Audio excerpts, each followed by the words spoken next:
16 शंख पर, 16 शंख कोश पर हमारा सतलोक है। ये क्या कह रहे हैं? शंख शंखों कोश है तेरे पिया का देश।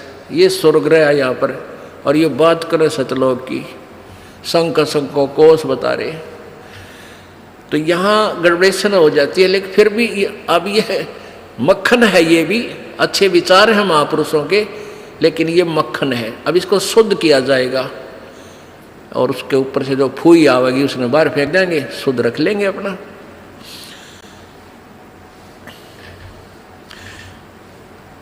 बिन सतगुर ना पाइए घर अपने कीरा बिल्कुल के, और संता शरण लाग के तू सुरत शब्द समा।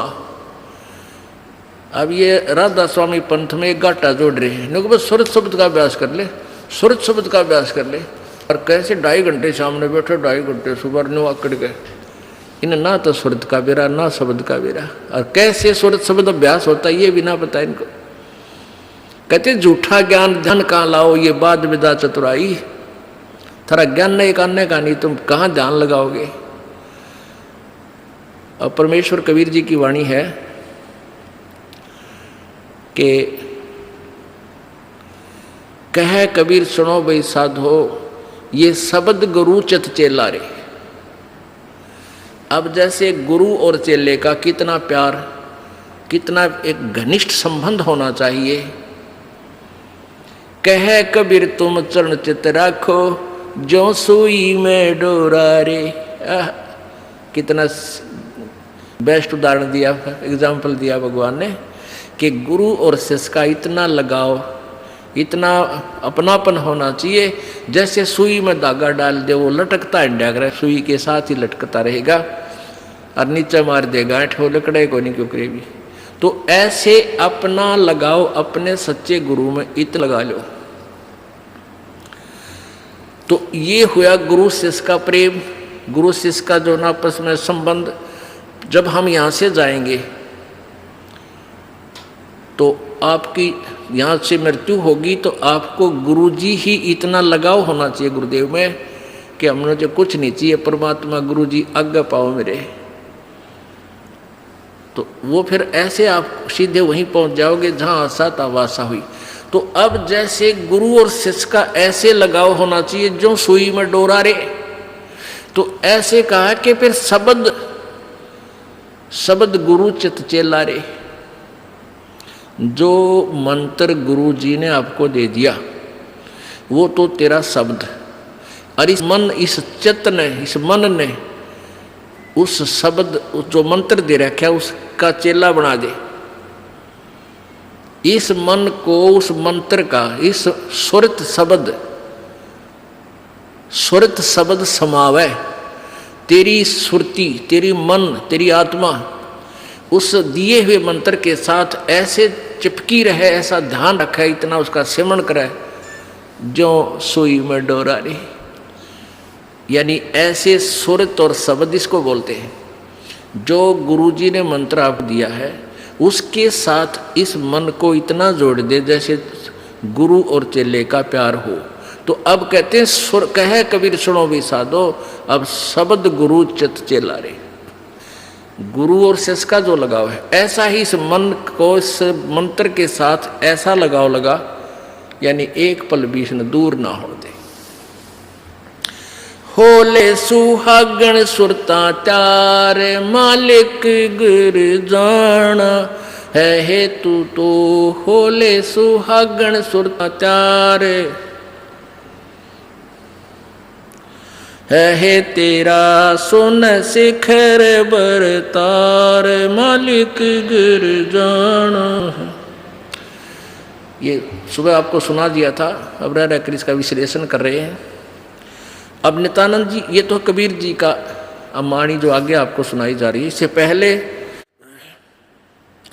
संतों शरण लाग के सुरत शब्द समाह, शंख असंकों को से तेरे पिया का देश, और एक पलक में पाइए ले सतगुरु उपदेश। ये ठीक है कि एक पलक में पाइए ले सतगुरु उपदेश। अब 16 शंख कोश की दूरी पर सतलोक है पाताल लोक से, और पूरे संत से नाम लेने के बाद फिर देर नहीं लगे मालिक पाने की। लेकिन आपके अंदर आपके हृदय में ऐसी श्रद्धा मर्यादा अंतिम श्वास तक बनी रहे।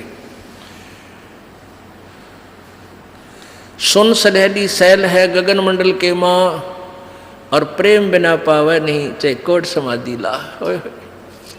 जब तक आपका प्यार मालिक नहीं उमड़ेगा, इतना भगवान मिले नहीं। और वर्क डन मिलेगा, किया कर्म अवश्य मिलेगा। जो साधना आप कर रहे हो, भक्ति कर रहे हो, दान कर रहे हो, ये मिल अवश्य, ये जरूर मिल जाएगा, लेकिन मालिक नहीं मिल पाओगा जब तक प्यार नहीं उमड़ेगा।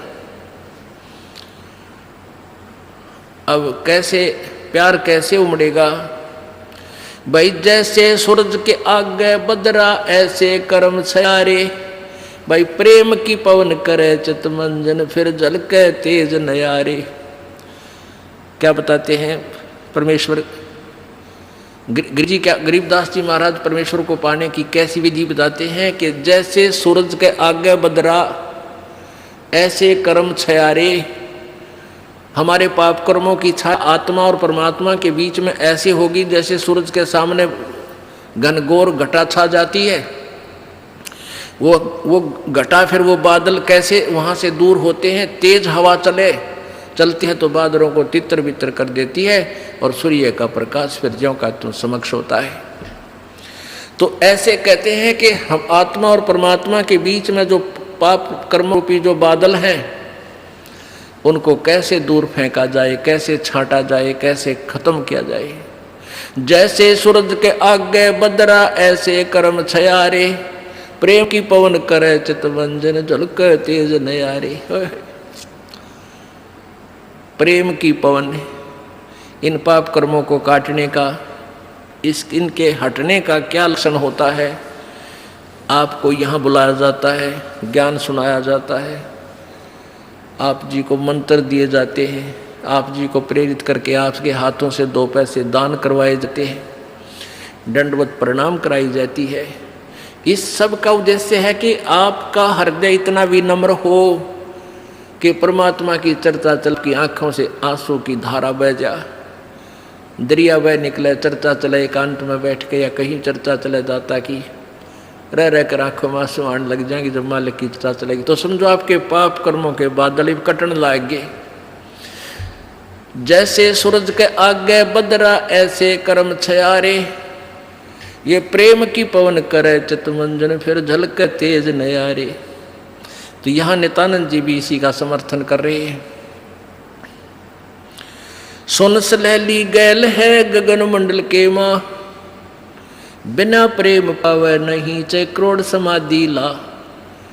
और जब तक मालिक में प्यार नहीं होगा, उसकी चर्चा सुनते ही आत्मा में ये झड़ नहीं लगेगा आंसुओं का, तो तब तक बात काची रह रही है आपकी। लेकिन होगा, अभ्यास बढ़ाओ, मालिक की भक्ति करो, ज्ञान सुनो, और अवश्य होगा। यही प्रोसीजर है। किसी के घने बादल हैं, किसी के थोड़े घने हुए भी इसी तरीके से हटेंगे। हवा चलती रहेगी, धीरे धीरे उनको इधर उधर कर दी।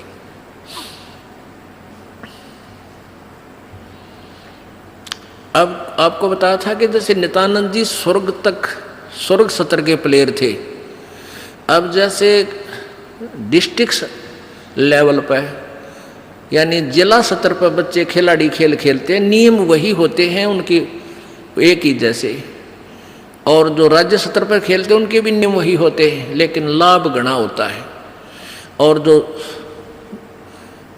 राष्ट्रीय स्तर पर खेलते हैं नियम उनके भी वही होते हैं, और जो इंटरनेशनल लेवल पर खेलते हैं नियम उनके भी वही होते हैं। तो नित्यानंद जी जो बता रहे हैं ये वही नियम वही है। अब क्या बताया उस परमात्मा की यहाँ जाने का? परमेश्वर क्या बताते हैं? होले सुहागण सुरता त्यार, तुझे माल्य के घर जाना है। अब सुहागण कौन है और कुंवारी कौन है? जिन आत्माओं को पूर्ण परमात्मा संत से प्रभु का नाम नहीं मिला तो वो तो कुंवारी है, और जिनको परमात्मा का नाम मिल गया उनकी सगाई होगी परमात्मा से। गुरु बिचौले ने उनकी सगाई करवा दी। अब जिनको परमात्मा का नाम मिल गया तो आपकी सगाई होगी उस मालिक से, पूर्ण परमात्मा से, और गुरु बिचौले ने आपका यू नाता जोड़ दिया। तो इसलिए कहा कि होले सुहागण सुरता त्यार। जो उपदेशी आत्माएं हैं वो सुहागण हैं, और जिन्हें नाम नहीं लिया है वो अभी कंवारी है। और जो सुहागण होगी, जिसकी सगाई हो जाएगी, तो वही आशा कर सकती है पिया के घर जाने की। कुंवारी का भी कोई ऊद सूद नहीं होती। लेकिन तरीका यही है पिया के घर जाने का, उनको भी सगाई करवानी पड़ेगी, नाम लेना पड़ेगा, गुरु बनाना पड़ेगा। तो उन सुहागन आत्माओं को, उपदेशी आत्माओं को परमात्मा कहते हैं होले सुहागन सुरता त्यार, तन माल्य के घर जाना है। अब तुझे वहां जाने का तेरा काम बन गया, यानी स्टार्ट हो गया ये प्रोसीजर। ब्याह भी होगा, सगाई हुई है तो ब्याह भी होगा, ब्याह होगा तो फिर सारा काम होगा, पति के घर भी जाएंगे। तो हम स्टार्ट कर चुके हैं, हमारा काम शुरू हो गया। फिर क्या बताते हैं, होली सुहागण सुरता त्यार, तुझे मालिक घर जाना है, तेरा सुन शिखर बरतार। सुन शिखर यानी शिखर माने चोटी में, सुन माने सब, जहाँ कोई और नहीं, केवल वही एक मालिक और उसका लोक है। सबसे टॉप मोस्ट प्लेस पे वहाँ तेरा पति, तेरा भरतार, तेरा मालिक है। सतलोक में सत्य पुरुष है। वहाँ क्या बताते हैं, रंग महल में रास बिलास अपार है, चलो सकी उस देश सुकंत हमार है। उस रंग महल में सारे ठाठ बाट हैं सतलोक के अंदर, और चलो सखी वहाँ अपना वो मालिक पति है, वो अपना कंत है, अपना प्रभु स्वामी मालिक है, उस लोक में चलो। नहले धोले ओढ़ पैर लेकर 16 सिंगार, आज नहीं ते तड़के परसों तेरे आवेंगे लड़ियार। अब नाना क्या है, धोना क्या है, इस सत्संग रूपी दरिया में, गंगा में अपने अंतःकरण के मैल साफ करे। ओढ़ पैर ले, यहाँ क्या ओढ़ना है, क्या पहनना है, कौन से आभूषण हैं कि साधु जैसा भाव आपके अंतःकरण का दिखे, भक्ता के से लक्षण हो, ये तरह ओढ़ना है। और शील, संतोष, विवेक, दया भाव हैं, ये इस प्रकार के 16 तरह आभूषण है। जो एक जैसे लड़कियां, वैसे ही उदाहरण देने पड़ते हैं उन्हीं के आधार से। लड़कियां शादी जब हो जाती है तो आभूषण पहनती हैं इसलिए कि तू अपने पति को अच्छी लगेगी। तो परमात्मा हमारा पति है, वो हम उसको कैसे अच्छे लगेंगे जब हमारे ये आभूषण होंगे। नम्रता होगी, दया होगी, शील, संतोष, विवेक से हम चलेंगे, किसी की आत्मा नहीं दुखावेंगे, हैं, इस दान धर्म करेंगे, सेवा करेंगे, तो तब उस मालिक को हम अच्छे लगेंगे, पसंद होंगे, तब वो हमें स्वीकार करेगा। और सुमन, ध्यान, भक्ति, ये पांचों यज्ञ करके अपनी कमाई करके अपना दहेज बना ले। फिर क्या बताते हैं, आज नहीं ते तड़के परसों, या अब तेरा कभी ना कभी जाने का समय अवश्य आएगा। तेरे साथ की कितनी जाली तो क्यों लारी वार, और गुड़िया खेलत न जन्म खो दिया लाया नहीं विचार। पहले हम बालक से थे, आजकल तो वो सारा छूट गया प्रोसीजर, तो मॉडर्न सिस्टम हो गया। बालक खेल भी गेला, कंप्यूटर तो खेल रहे हैं। पहले क्या था, हम छोटे छोटे बालक थे, उस समय जैसे दहेज देते थे लड़कियों को, तो उनका के देश था, ऐसे कोई क्या करते थे, लड़की को भेजना होता था तो उसके लिए कपड़े लाते, तो उसको क्या बताया जाता था कि इसको आगे वाली, इसकी जो ना सास, ननंद, पितृ और आसपास की जितनी लेना देना होता है, तो उनकी न्यों क्या करते, 40 तीड़ आग्नेया की लाइयो, 40 सूट। तीड़ तना समझते होंगे आजकल के बच्चे, पहला घाघरा हुआ करता है सब बारह, और उसको ऊपर एक कुर्ता, एक चुंदड़ी, उसने तिल बोलिया करते। तो न्यों क्या करते ये 40 और पहले दिखा करते उसको भेजने से पहले लड़की को गांव की औरतें आती थी गीत गाती हुई और वो देखा करती ये 40 तगलियाँ की हैं, ये 20 पछलियाँ की हैं, ये फलानियाँ की हैं, ये छोरी के हैं, ये दूसरे ससुरे की हैं।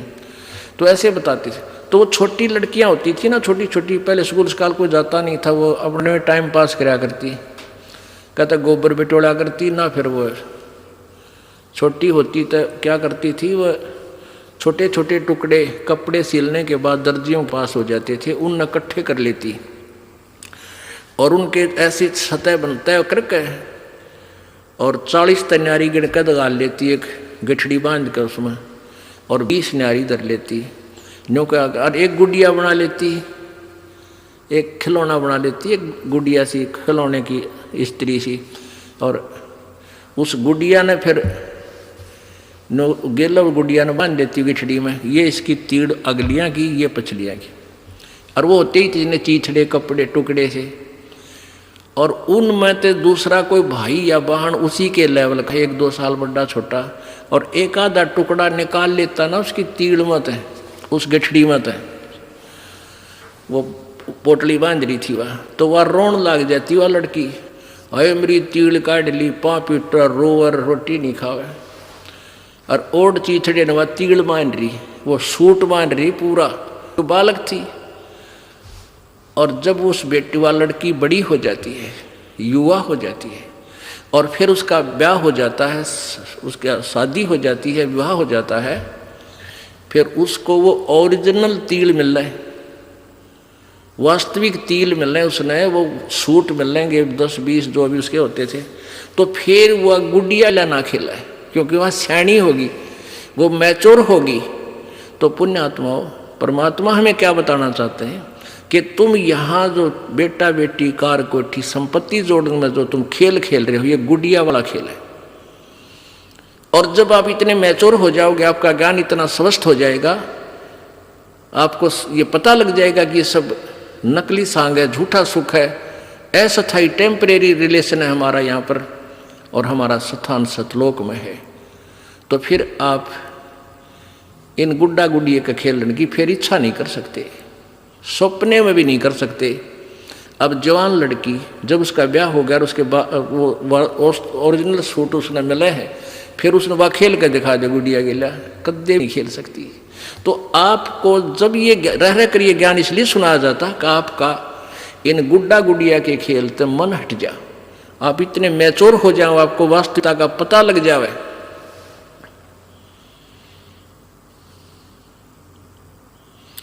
तेरे साथ किए कितनी जाली, तू क्यों लारी वार, गुड़िया खेलत जन्म गवाया, लाया है नहीं विचार, बालक घर जाना है।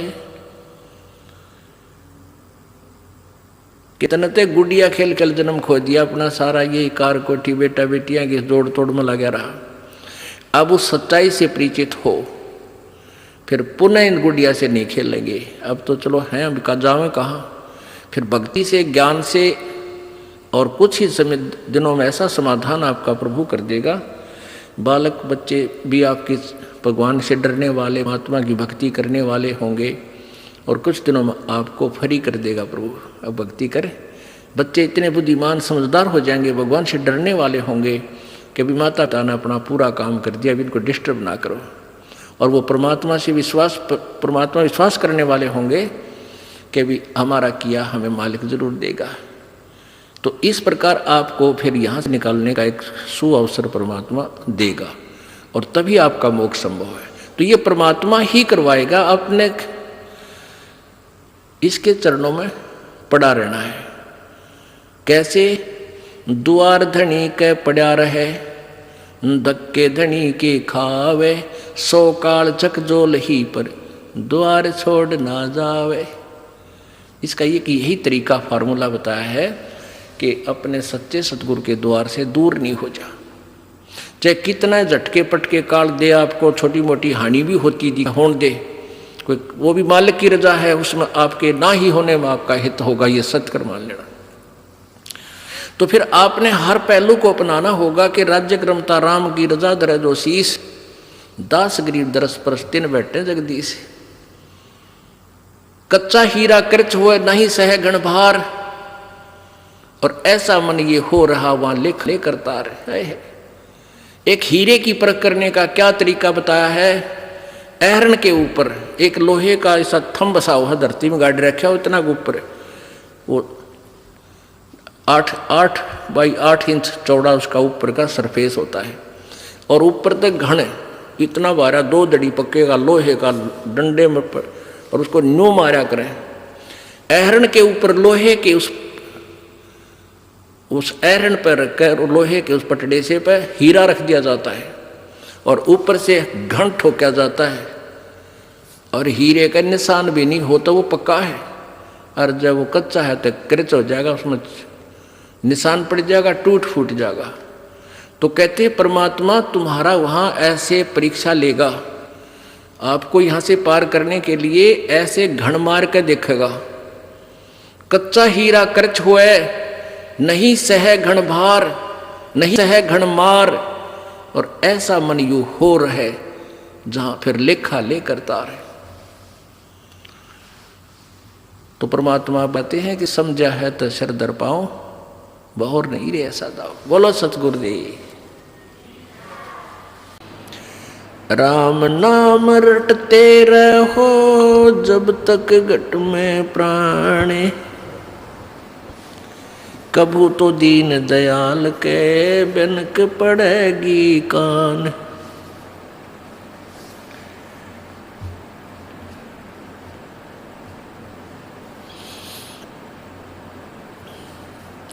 परमपिता परमात्मा पूर्ण ब्रह्म सर्व सृष्टि रचनहार कुल मालिक कबीर देव कबीर साहब कबीर अल्लाह, अल्लाहु अकबर, ये वही परमात्मा है जो बनारस में, काशी में, भारतवर्ष की पवित्र भूमि पर 120 वर्ष तक रह करके अपने तत्व ज्ञान का प्रचार किया, और एक जुलाहे की भूमिका की, और साथ में वो परमात्मा पूर्ण ब्रह्म है और एक तत्वदर्शी संत का रोल भी किया। यथार्थ ज्ञान का प्रचार करने के लिए वो परमेश्वर सतलोक से चल कर आते हैं अपने निज स्थान तक। वो परमात्मा हमें याद दिलाते हैं कि तुम यहाँ के रहने वाले नहीं हो, और तुम भूल चुके हो अपने निज स्थान को, जहाँ तुम रहते थे वहाँ तुम बहुत सुखी थे, या कोई सुख नाम की वस्तु तुम्हें नहीं है। प्रत्येक प्राणी सुख की खोज में लगा हुआ है। कोई तो जिसके संतान नहीं है वो सोचता है कि मेरा संतान हो जाए मैं सुखी हो जाऊंगा। जो निर्धन है वो सोचता है मैं धनवान हो जाऊं मैं सुखी हो जाऊंगा। कोई व्यक्ति है जिसके पास थोड़ा बहुत धन है वो सोचता है कि मैं कोई एमएलए मंत्री बन जाऊं मेरी मौज हो जाएगी। एमएलए मंत्री बनने के बाद उसकी नीयत बन जाती है कि मुख्यमंत्री बन जाऊं, शायद मेरे ठाठ हो जाएंगे, मौज हो जाएगी, सुख होगा। वहाँ भी उसको सुख नहीं। फिर उसकी नीयत बनती है कि प्रधानमंत्री बनूं, शायद तब मेरी मौज होएगी।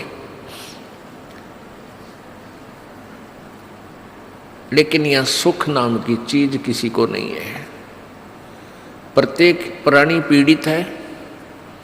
ऊपर से हमें ऐसा लगता है जैसे ये सुखी है, लेकिन अंदर से उसको घुन की तरह टेंशन खा रही होती है।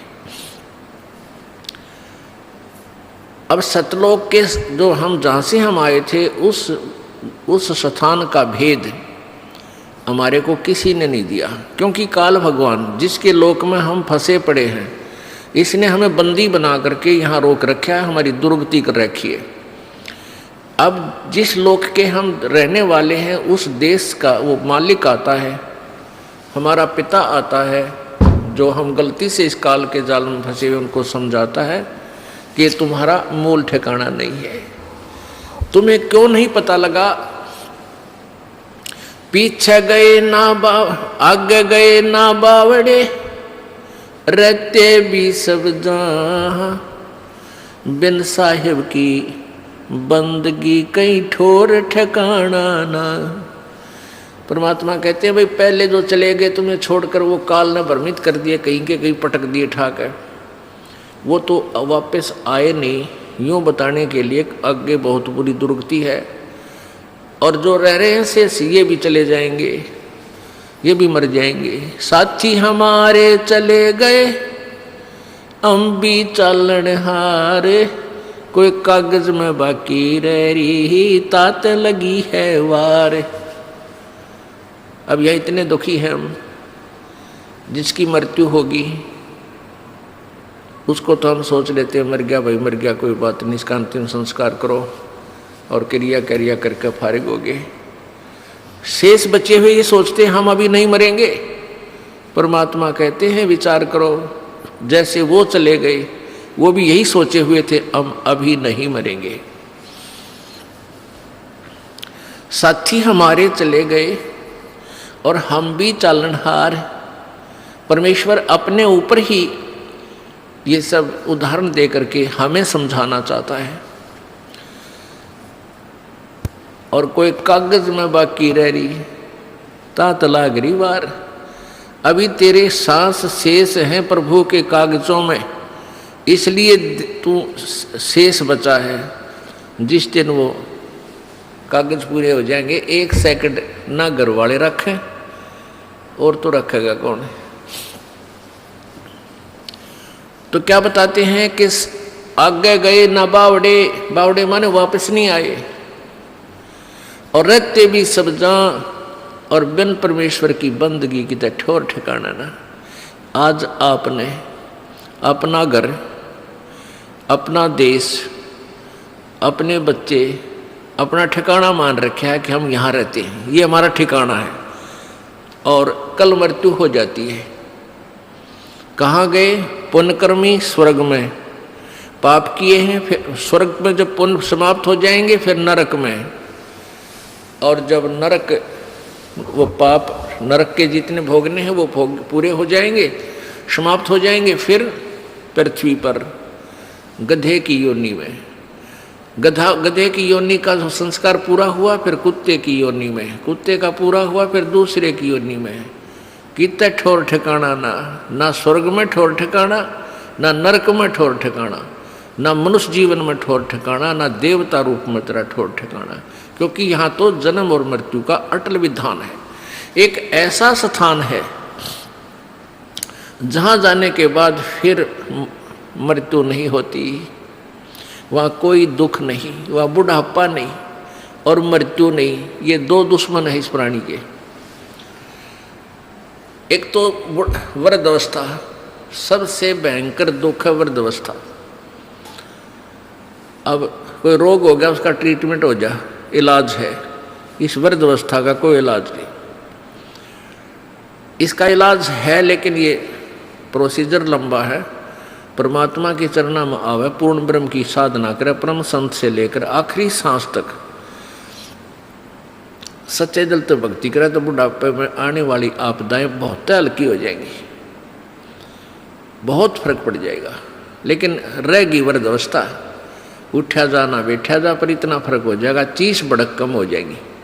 इतना राहत आपको अवश्य देगा, परमात्मा की भक्ति से राहत मिलेगी। और न मृत्यु का विकल्प यहाँ पर एक ऐसा स्थान है सतलोक, जहाँ हम रहा करते थे, वह ना मृत्यु होती थी ना वृद्धावस्था होती थी। ओए होए, हम उस सुख स्थल को छोड़कर इस काल के लोक में दुख स्थल पर आ गए। इस काल भगवान ने हमें इतना भ्रमित कर दिया, मिसगाइड कर दिया कि हम अपने मूल ठिकाने को इतना भूल गए, अब विश्वास भी नहीं होता कि भगवान खुद आकर बताएंगे कि और स्थान है यहाँ, इनसे आगे, तो मन मानने को तैयार नहीं होता। काल यही चाहता है कि ये भूल जाओ उस भगवान को, कहीं ये यहाँ से निकल ना जावे, क्योंकि काल भगवान जो यहाँ का मालिक है, ब्रह्म, जिसको ज्योति निरंजन भी कहते हैं, उसको श्राप लगा हुआ है। 1 लाख मानव शरीरधारी प्राणियों का नित्य आहार करता है, इसलिए उसने ये अपनी अपने खाने के लिए अपने तीनों पुत्रों से, रजगुण ब्रह्मा से, सतगुण विष्णु से, तमगुण शिव जी से, इनसे यहाँ व्यवस्थित किया हुआ है, अपना यू बाग लगा रखा है। रजगुण ब्रह्मा के प्रभाव से सभी प्राणी संतान उत्पत्ति करते हैं, विवस्वय बाई फोर्स करवाता है। और सतगुण विष्णु जी के प्रभाव से एक दूसरे में मोह ममता इतनी जकड़ दी जाती है, जीव के बस का नहीं। और तमगुण शिव जी हमारा संहार कर देता है। तो ये काल भगवान नहीं चाहता कि कोई प्राणी परमात्मा के बारे में जान सके, भ्रमित ज्ञान करवाता है, अपने दूत संत भेज के उल्टा ज्ञान की कथा सुनवाता है, पूरे समाज को शास्त्र विरुद्ध ज्ञान से रंगवा देता है। परमेश्वर स्वयं आते हैं और अपने तत्व ज्ञान का वो प्रचार स्वयं ही करते हैं, अपनी महिमा आप बताते हैं, अपने सतलोक के विषय में जानकारी देते हैं। उस सतलोक में हमें कितना सुख है। शंखों लहर मेहर की उपज कहर नहीं जा कोई, दास गरीब अचल अविनाशी सुख का सागर सोई। शंखों लहर मेहर की उपजे और कहर नहीं जा कोई, ओए होए। दास गरीब अचल अविनाशी सुख का सागर सोई। अब कभी कभी एकांत में अकेले बैठे हों, एक बार एक ऐसी हिलोर उठती है आत्मा में, इतना आनंद आता है उस समय कि कोई भी दुश्मन शत्रु नहीं लगता, कोई बुरा नहीं लगता, सब अपने से लगते हैं। और वो आनंद एक विशेष आनंद होता है। वो कुछ ही क्षणों के लिए रहती है, फिर तुरंत चली जाती है, फिर कोशिश करने से भी सेट नहीं हो पाते हैं। उसके जाते ही फिर कहर की लहर शुरू हो जाती है, उसको ऐसे कर दूंगा, उसको ऐसे कर दूंगा, उसने मेरी हानि कर दी। भाई लड़की नहीं ब्याही गई, किसी की बेटी की ब्याह हो गया तो बेटी का बालक ना होए, भगवान क्या होगा, कहीं वो छोड़ ना दें। और इसी प्रकार ना जाने बिना गिनती की टेंशन और वो कहर की लहर प्रारंभ हो जाती है।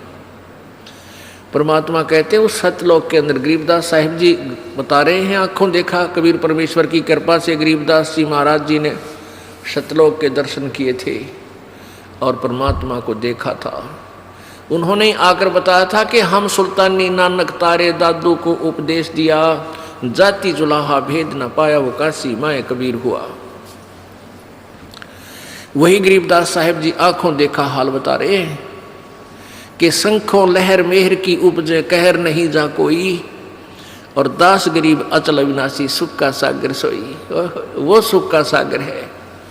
अब पुण्यात्माओं, सत्संग ज्ञान से ज्ञान होता है। पहले हमने अज्ञान सुना था, वो अज्ञान सेट हो गया हमारे हृदय में, वो सच्चा मान लिया हमने। अब इस तत्व ज्ञान को सुनोगे रह रहकर, ये भी आपको कुछ दिनों में सेट हो जाएगा और ये सत्य है, ये सत्य ही सत्य महसूस होगा। पहले असत्य को हम सत्य मान बैठे थे, तो इस ज्ञान से ही आपको ये ज्ञान होगा। अब मृत्यु तो एक दिन होनी है और इसका कोई फिक्स भी कोई नहीं। अंदाजा ला रखा हमने कि भाई 100 वर्ष तक आदमी व्यक्ति मानव शरीर रह सकता है, लेकिन ये 60-70 वर्ष के बाद तक ये शरीर भी जान का झाड़ हो जाएगा। वो जीवो चाहे ना जीवो 70 साल बाद चलो, वो तो ठीक है, लालच छूटा को ना, मरा जाता को नहीं, जीव प्यारा सब ने लगे है, चाहे 100 वर्ष का भी हो गया, नहीं सोचा और जी जाऊं। तो ऐसी भावना क्यों है हमारे अंदर? क्योंकि हम ऐसे लोक में रहा करते थे, वहां मृत्यु नहीं होती थी और वो आत्मा को आज भी खटक रही है, भाई मरना नहीं चाहिए। हम सतलोक में रहते थे, वह मृत्यु नहीं होती थी। तो इसलिए अब भी इस आत्मा को न्यू लगा है, ये क्यों मर गए, हम क्यों मर रहे हैं, ये मरना नहीं चाहिए। तो ये बीमारी तो, इसका विकल्प तो यहाँ है ही नहीं। यहाँ तो हार्ड एंड फास्ट रूल है। अटल नियम है यहाँ का, जो जन्मा सो मृत्यु होगी, मृत्यु होगी उसका जन्म जरूर होगा। और सतलोक में ये नियम है कि वहाँ पुनर्जन्म नहीं है, वहाँ वृद्ध अवस्था नहीं है, युवा शरीर रहेगा, सदा युवा शरीर रहेगा, किसी चीज़ का अभाव नहीं, कोई वहाँ काम नहीं, और ये हार्ड चाम का शरीर नहीं। पुण्यात्माओं, ज्ञान से ही ज्ञान होता है, सुनने से ही ज्ञान होता है, सत्संग से आपको प्रेरणा मिलती है कि हम अपनी मृत्यु तो होनी ही है, अवश्य होनी है। तो क्यों ना हम अपना पूरी टारगेट, पूरा उद्देश्य सच्चे दिल से सतलोक जाने का बनाए, क्योंकि इस ज्ञान से आपको ये प्रमाण मिलेंगे, 100 प्रमाण देगा ये दास आपको कि ये लोक अपना नहीं है, अपना लोक सतलोक है। और उस सतलोक को किस किस ने सेकंड किया है, किस किस ने समर्थन किया है, खुद परमेश्वर ने आके बताया कबीर जी ने। और फिर कबीर परमेश्वर जी ने अपनी प्यारी आत्माओं, जो अश्रेष्ठ आत्माएं होती हैं, उस समय अच्छी आत्माएं होती हैं, उनको अपना गवाह बनाया, उनकी आत्मा को सतलोक लेकर गए, उस प्यारी आत्माओं को सचखंड दिखाया, अपना वास्तविक वहाँ परिचय कराया, समर्थता का ज्ञान कराया, वहाँ का सुख से परिचित करवाया, फिर उनको वापस शरीर में छोड़ा, जनता में वो अपना ज्ञान प्रचार करवाया। उन्होंने सभी ने एक जैसा ही मार्ग बताया है, जैसे आदरणीय धर्मदास साहिब जी बांधवगढ़ वाले,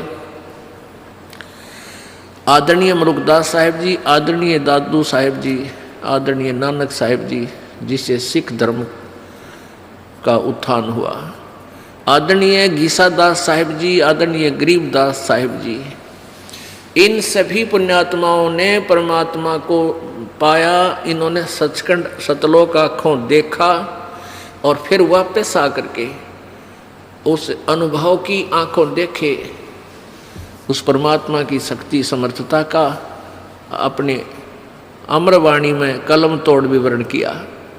हम देखा सो साच है और सकल प्रपंच, गरीबदास साहिब जी कहते हैं हमने जो देखा वो सत्य है, बाकी जो कह रहे हैं वो सब प्रपंच झूठ बोल रहे हैं। तो पुण्यात्माओं, क्या आवश्यकता थी उन महापुरुषों ने, नानक साहिब जी ने या गरीबदास साहिब जी ने सचखंड के बारे में डंडोरा पीटन की? यदि वो स्थान ना होता तो वो सत्य है। हमने अभी तक जो ज्ञान सुना था स्वर्ग तक, अब स्वर्ग से आगे हमारी बुद्धि काम करे नहीं थी। अब हमें ज्ञान हो गया, अब हम अपना तन मन धन से उस सतलोक में जाने का प्रयत्न करेंगे। पुण्यात्माओं, सुअवसर है। परमेश्वर ने काल से कहा था कि सतयुग में, काल ने कहा था परमेश्वर कबीर जी से कि 3 युगों में जीव आप कम ले जाना, और चौथा युग जब कलयुग आवे तब तो शरण जीव बहु जावे। ऐसा वचन हर मोय दीजै, तब गवन संसार ही कीजै। काल ने कहा था प्रभु 3 युगों में, सतयुग त्रेता द्वापर में आप अधिक प्राणी सतलोक मत ले जाना, और चौथा युग जब कलयुग आएगा तब आप कितने ही प्राणियों को सतलोक ले जाना। तो परमात्मा ने कहा ठीक है तथास्तु। तो उस परमात्मा के उस वचन अनुसार, और काल ने भी अपने मुख से ही कह दिया कि कितने जीव ले जाना, लेकिन एक और प्रार्थना की थी कि जो आपके ज्ञान को स्वीकार करे आप, वो आपका, और जो आपके ज्ञान को स्वीकार नहीं करे, मेरे ज्ञान को स्वीकार करे, वो हमारा। आप उसको बाई फोर्स मत ले जाना, अपना ज्ञान दे करके अपना बनाना। तो इसलिए पुण्यात्माओं, अब जो परमात्मा की इस अमर वाणी पर जो विश्वास करेगा वो परमात्मा का हो जाएगा, और जो इस वाणी को नहीं समझेगा वो काल का है, वो काल का रहेगा। जैसे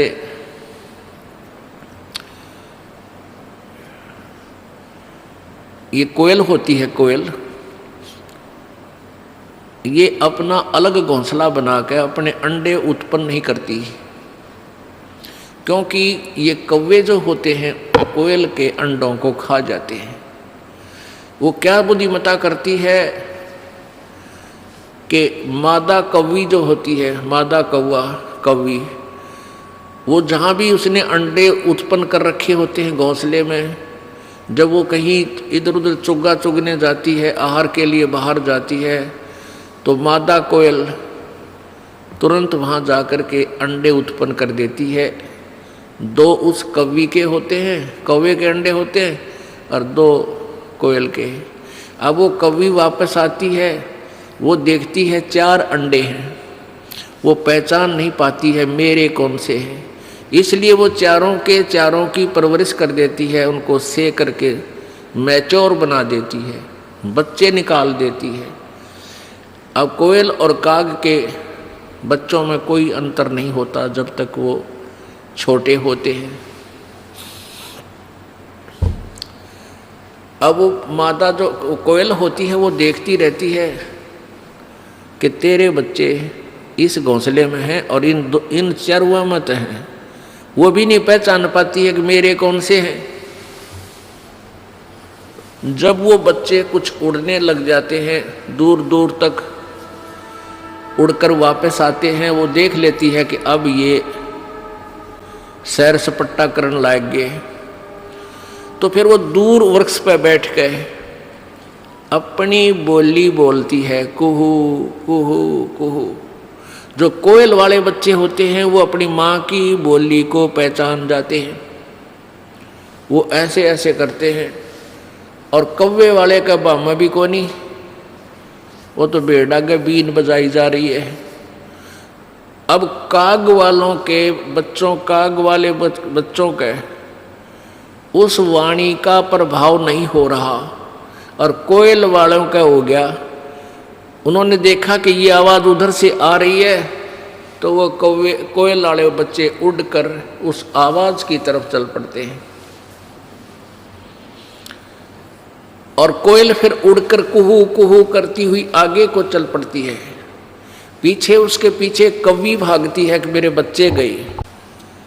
अब पीछे से कौवी भी उड़ती है उस अपने बच्चों को के पीछे कि मेरे बच्चे गए। वो कोयल बोलती हुई दूर तक चली जाती है, वो बच्चे भी उस कोयल की आवाज़ सुनकर उसके पीछे पीछे दूर तक चले जाते हैं। वो कौवी वापस आ जाती है कि ये तो गए सो गए, कहीं उन मेरे दूसरे बच्चों को कोई हानि ना पहुंचा दे। वो पीछा छोड़ देती है और वापस आ जाती है। पुण्यात्माओं, इस परमेश्वर की वाणी को काग वाले यानी काल वाले नहीं समझेंगे। ये तो परमेश्वर के बच्चे, कोयल वाले बच्चे इसको तुरंत समझ जाएंगे। उनको अग्रम मग्रम नहीं हो सकती, क्योंकि इतने प्रमाण दास दे देगा इस मन पापी को गुंजाइश नहीं रहेगी बकवाद करने की। और फिर भी नहीं कोई मानता है तो वो कोयल का नहीं, परमात्मा का नहीं, वो तो कौवे का है, काल के ही जाल में धक्के खान का है। शंखों लहर बिहर की उपजे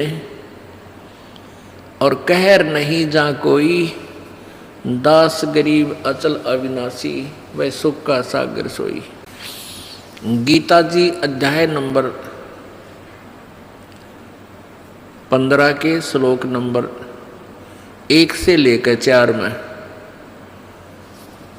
इनमें बताया गया है कि ये उल्टा लटका हुआ संसार रूपी वृक्ष है। ऊपर को मूल मालिक वो परम दिव्य पुरुष यानी परम अक्षर ब्रह्म तो समझो इस संसार रूपी वृक्ष की मूल है। मूल माने जड़, और वृक्ष की जड़ें और तना और नीचे को तीनों गुण रूपी शाखा हैं। 15वें अध्याय के प्रथम श्लोक में बताया है कि इस उल्टे लटके हुए संसार रूपी वृक्ष के पत्तों सहित और शाखा सहित ऊर्ध्व मूलम अधः शाखम, ऊपर को जड़ और नीचे को शाखा वाला ये संसार रूपी पीपल का वृक्ष जानो, और जो संत इसके सभी विभाग बता देगा, तना कौन है, डार कौन है, टहनी कौन भगवान है, शाखा कौन भगवान है, और पत्ते कौन है, यानी सभी पार्ट अलग अलग से विभाग बता दे, स वेदवित, वो वेद के तात्पर्य को जानने वाला है, अर्थात वो तत्वदर्शी संत है। गीता जी अध्याय नंबर 4 के श्लोक नंबर 32 में कहा है कि पहले जो 25 से लेकर 30 में जो क्रियाएं बताई हैं साधकों की, वो सभी साधक अपनी क्रियाओं को, अपनी साधना को पाप नाशक जानकर ही कर रहे हैं। लेकिन उस चौथे अध्याय के 32वें श्लोक में कहा है गीता जी में कि उस सच्चिदानंद घन की वाणी में ब्रह्मणे मुखे, अनुवादकर्ताओं ने ब्रह्मणे मुखे का अर्थ गलत किया है। इस दास के द्वारा किया हुआ अनुवाद गहरी नजर गीता में आप पढ़ सकते हो यथार्थ रूप में। सच्चिदानंद घन की वाणी, उन्होंने वेद की वाणी लिख दिया ब्रह्मणे मुखे। ब्रह्मणे माने वेद लिख दिया, नहीं, ब्रह्मणे माने सच्चिदानंद घन परमेश्वर, यानी परम अक्षर ब्रह्म पूर्ण परमात्मा। कबीर वाणी, कबीर जी की वाणी में विस्तार से कहे गए हैं उनको। चौथे अध्याय के 34वें श्लोक में कहा कि उस ज्ञान को जो परमेश्वर की वाणी में, जो गीता और वेदों से भिन्न है, एक्स्ट्रा है, अलग है, उस तत्व ज्ञान को तो तत्वदर्शी संतों के पास जाकर समझ, उनको दंडवत प्रणाम करने से और कपट छोड़ कर प्रसन्न करने से वो तत्वदर्शी संत आपको भेद बताएंगे। वो तत्वदर्शी संत कैसा होगा उसकी पहचान बताई है 15वें अध्याय के प्रथम श्लोक में, कि जो इस उल्टे लटके हुए संसार रूपी वृक्ष के सभी पार्ट बता दे न्यारे न्यारे। सवेदवित, वह वेद के तात्पर्य को जानने वाला, अर्थात वो तत्वदर्शी संत है। वो तत्वदर्शी संत की भूमिका परमेश्वर ने स्वयं ही की है। आप आरती, आप साजे, आप किंगर, आप बाजे, आप ताल, झां जनकारा, आप नचे, आप देखनारा। कह कबीर ऐसी आरती गाऊं, आप मध्य आप समाऊं। वो परमात्मा ने स्वयं ही रोल किया है, स्वयं एक दास का रोल किया है। एक गरीब व्यक्ति बनकर राम रटत दारिद्र भलो, टूटी घर की छान, वो सुंदर महल किस काम के जहाँ भक्ति नहीं भगवान। तो परमात्मा ने गरीब से गरीब, पुअर, निर्धन की भूमिका की कि कहीं कोई किसी का वहम रह जावे कि भाई परमात्मा प्राप्ति तो धनी लोग ही कर सकते हैं, क्योंकि वो भंडारे भी कर सकते हैं, वो धर्मशाला भी बनवा सकते हैं।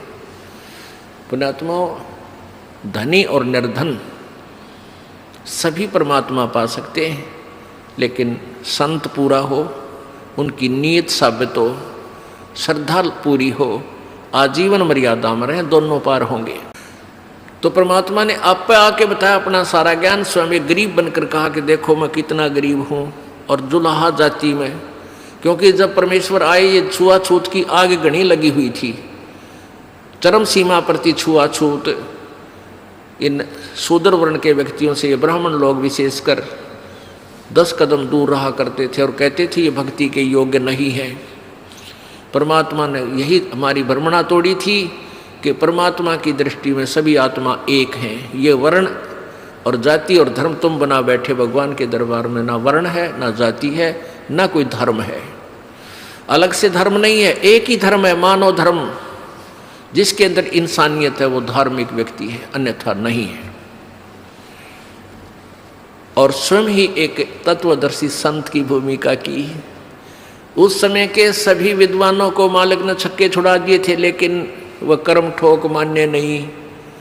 वो संस्कृत भाषा जानते थे, समाज अशिक्षित था, इसलिए उन नकलियों का दाव लगा रहा कि कबीर झूठ बोलता है, कबीर जी झूठ बोलते हैं, ये वेदों और शास्त्रों को नहीं पढ़ सकते क्योंकि ये अशिक्षित है। यजुर्वेद अध्याय नंबर 40 के श्लोक नंबर 10 से 13 तक 2 बार प्रमाण दिया है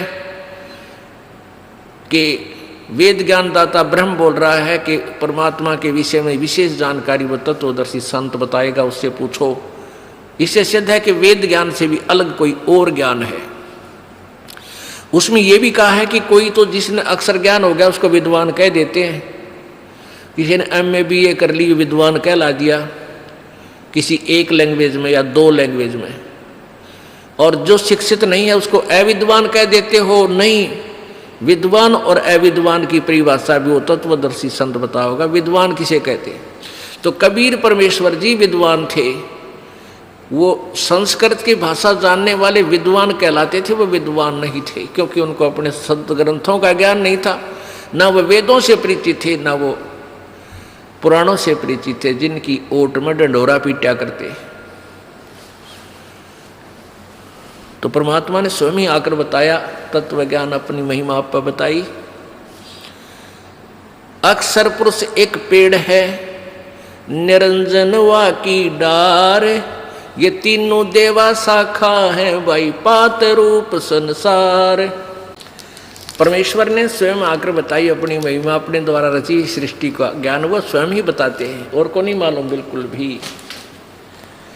ये अक्षर पुरुष एक पेड़ है, जो जमीन से बाहर नजर आता है उसको पेड़ बोलते हैं। ये समझो एक पेड़ है,